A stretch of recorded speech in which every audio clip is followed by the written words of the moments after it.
नमस्कार दोस्तों, मैं रमेश काला और थे देख रहे हो जीके विद काला। कक्षा 12 गृह विज्ञान 8 अप्रैल 2023 शनिवार को जो आपका पेपर होने जा रहा है, ध्यान से इस प्रश्न पत्र को देखें। कई टॉपिक इसमें कवर किए हैं, इन्हीं प्रश्नों को आप अच्छे से तैयार कर लें। प्रश्न पत्र में काफ़ी क्वेश्चन देखने को मिलेंगे, रिवीजन भी आपका हो जाएगा। छोटा सा वीडियो है, लास्ट तक देखें, चैनल को सब्सक्राइब कर लें। पहला हमारा क्वेश्चन है, आय का वह न्यूनतम स्तर जो किसी देश में जीवन का उपयुक्त स्तर पाने के लिए आवश्यक होता है, ये क्या कहलाते हैं? तो वो गरीबी रेखा कहलाता है। ठीक है, जहाँ सेवक धार्मिक कार्यों में निःशुल्क सेवाएं देते हैं, ऐसे श्रमदान को क्या कहते हैं? तो इसको ऐसे श्रमदान को कार सेवा कहते हैं। देखो, जहाँ सेवक धार्मिक कार्यों में निःशुल्क सेवा देते हैं वो कार सेवा कहलाती है। नेक्स्ट है कि भारत में सामान्य रूप से कितने वर्ष के व्यक्ति को वृद्ध और वरिष्ठ नागरिक मान लिया जाता है? तो वृद्ध या वरिष्ठ नागरिक 60 वर्ष के नागरिक को। नेक्स्ट क्वेश्चन हमारा क्या कह रहा है, ध्यान से देखें 4 का क्वेश्चन कि वृद्ध व्यक्तियों की नियुक्ति के विरोध में दिए जाने वाले तर्क है वो कौन से हैं? तो तर्क है कि वे युवा सहकर्मियों के उन्नति के अवसरों को रोक सकते हैं। एक व्यक्ति अथवा व्यवसाय के विभिन्न सदस्यों के आचरण का परिचालन करने वाले नियम कहलाते हैं। तो ये नियम क्या कहलाते हैं? ये नैतिकता का नियम कहलाता है। रचनात्मकता को विकसित करने की विधि नहीं है। तो रचनात्मकता को विकसित करने की विधि नहीं है तो पूर्वाग्रह होना। निम्न में से कौन सा व्यवसाय संबंधी भौतिक खतरा है? तो कौन सा भौतिक खतरा है? तो बहरापन। नेक्स्ट क्वेश्चन आप देखें कि रिक्त स्थानों की पूर्ति आपको करने के परिणाम स्वरूप होते हैं मुद्रास्फीति, व्यापार और प्रतिकूल संतुलन, अल्पवृद्धि दर तथा बेरोजगारी। ये किसके परिणाम स्वरूप होते हैं ये आपको बताना है। तो ये कम उत्पादकता के परिणाम स्वरूप होते हैं, इसमें आ जाएगा कम उत्पादकता। नेक्स्ट, खालिस्तान कर्मचारियों के अनुकूल कार्य परिवेश बनाने के प्राथमिक लक्ष्य के साक्ष्य कार्य का कर्मचारियों के अनुकूल कार्य परिवेश बनाने के प्राथमिक लक्ष्य के साथ कार्य करने का अध्ययन करना है। तो इसमें क्या आएगा? शुक्रिया की। ठीक है, देखो ये चीज़ें याद रखना, इसमें लिख देंगे शुक्रिया की।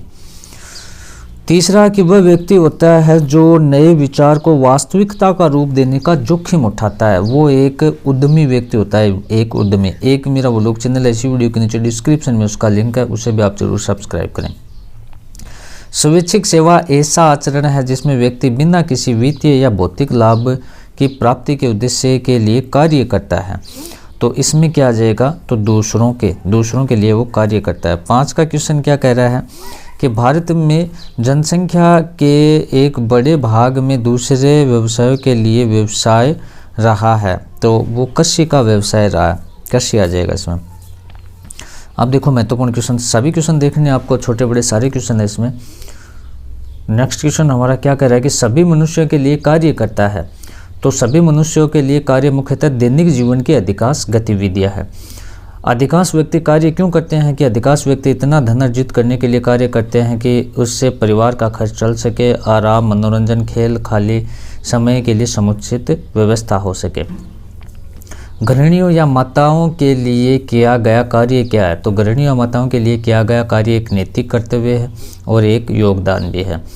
कार्य में सम्मिलित हो सकने वाली किन्हीं 4 गतिविधियों का उल्लेख कीजिए। तो वेतन के लिए कार्य, उद्यमवर्ती परामर्श, समाज कल्याण के लिए सामाजिक कार्य। मनोरंजन क्या है?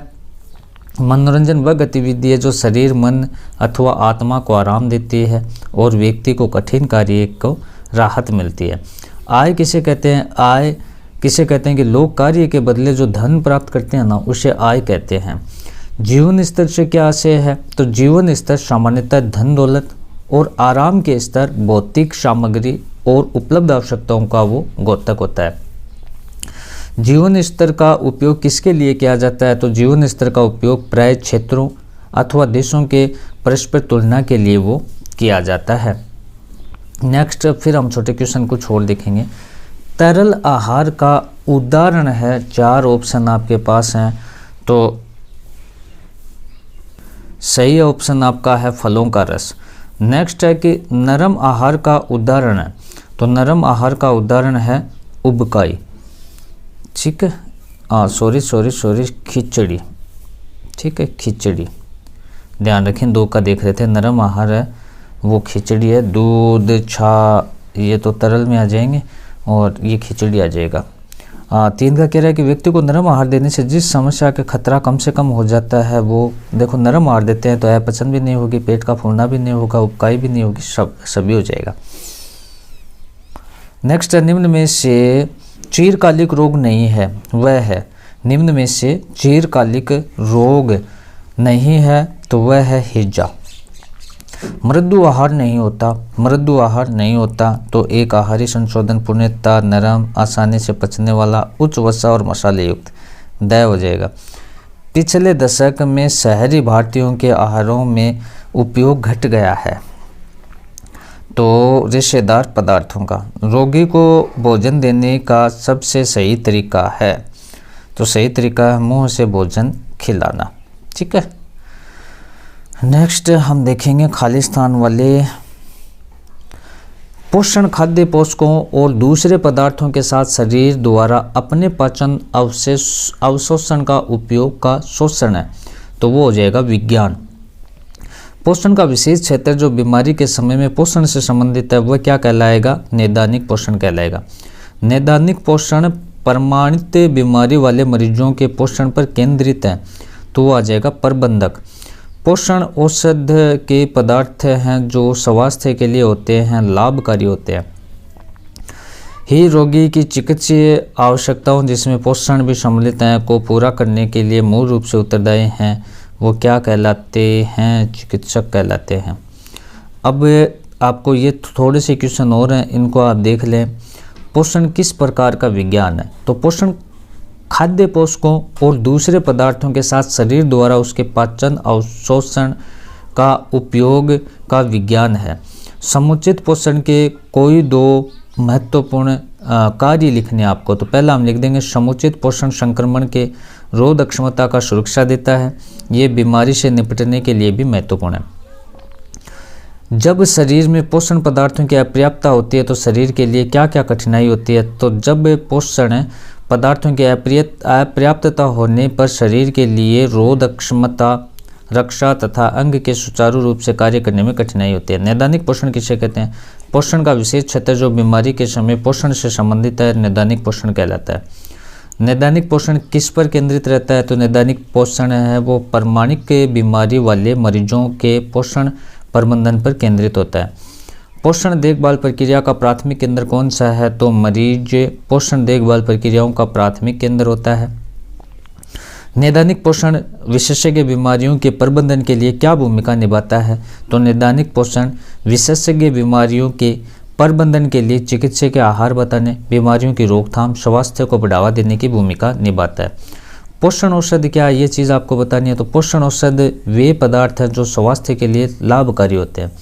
चिकित्सीय के खाद्य पदार्थ से क्या आशय है, तो चिकित्सीय खाद्य पदार्थ वे उत्पाद है जो विशिष्ट आवश्यकता वाले लोगों के लिए विशेष रूप से तैयार किए जाते हैं।